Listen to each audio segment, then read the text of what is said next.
This Torah class is brought to you by TorahAnytime.com. So we're here Erev Shabbos in Medzhybizh at the Kever of the Baal Shem Tov, at the Beis HaMedrash, Hachnasas Orchim, the Mikveh Tara of the Baal Shem, and those who spend the Shabbos here. So there's a question whether it is recommended, is it considered appropriate to visit the Beis HaKvaros on Shabbos. So very interestingly, the Kolba in Hilchos Avelos, Siman Kuf Yudalid, he brings that the custom was that on the seventh day of Avelos, one would go to the Beis HaKvaros. However, the Kolba says that if the seventh day comes out on Rosh Chodesh, one should not go to the Beis HaKvaros on Rosh Chodesh. So accordingly, if you don't go to the Beis HaKvaros on Rosh Chodesh, you certainly don't go on Shabbos, and you certainly don't go on Yom Tov.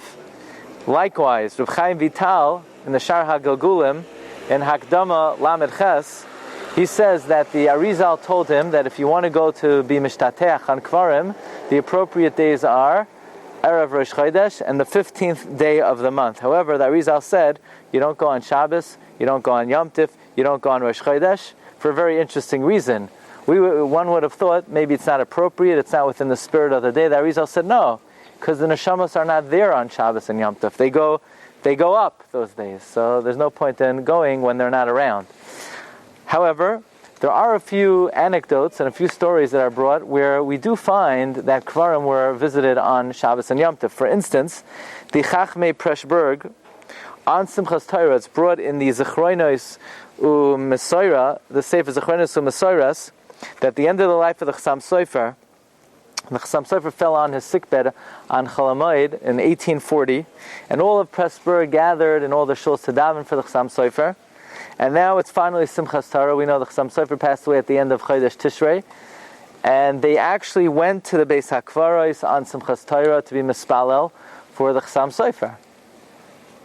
Likewise, in the Sefer Darkei Chaim V'Shalom, which is the Sefer of Minhagim of Munkach, he brings the Minchas Elazar had Yartzeit the second day of Sukkot, and he would go to the Kever of his father, the Darkei Tshuva, to visit his Kever on the Yartzeit. However, the Minchas Elazar writes like this: even though on Shabbos you're not allowed to cry out, nevertheless, there's a halacha that even if there's a magef on animals, you cry out on Shabbos. So he says, certainly for us in the last generation, for us in our times, it's considered an Eis Tzara, and therefore we're allowed to do such on Shabbos. So at the very least, we see that it is permitted to go to a Beis HaKvaros on Shabbos and Yom Tov if there is a Eis Tzara.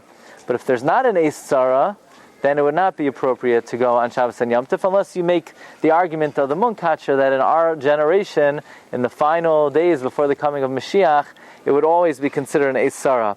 And therefore the Sefer Mara D'Shmaitza wants to say that just like the Minchas Elazar went to the cemetery on the Yartzeit of his father on Yom Tov, one who has Yartzeit on Yom Tov could go to the cemetery, and making this argument that in our generation it's always Nechshav Ke'eis Tzara.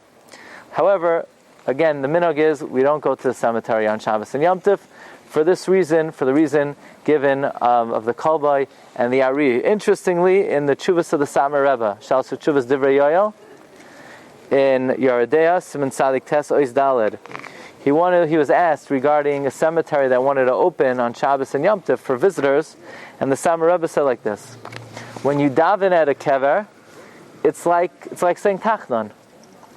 Some people even place their head down, but even without that, conceptually, it's that form of prayer. And we don't say Tachnon on Shabbos and Yom Tov. So I just realized, according to that, you shouldn't go to the cemetery on the Erev Shabbos either, after Mincha time. But he doesn't say that. He says as follows. He says, the Magen Avram brings in the name of the Ari, that one should avoid going to the cemetery altogether. Why? Because there are forces of impurity there. What do you need to hang around there? Why do you need to get these klipos or chitzonim? Why do you need to get near them? So Satmar Rebbe says, during the week, when there's a minhag to go to the Beis HaKvaros, okay, so the minhag is we go.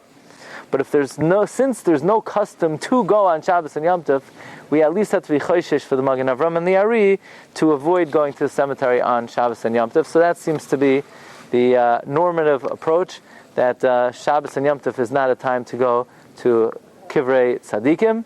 But of course, after that, the Minhag Yisrael is to be Mishtateach al Kivrei Tzadikim. You've just experienced another Torah class brought to you by TorahAnytime.com.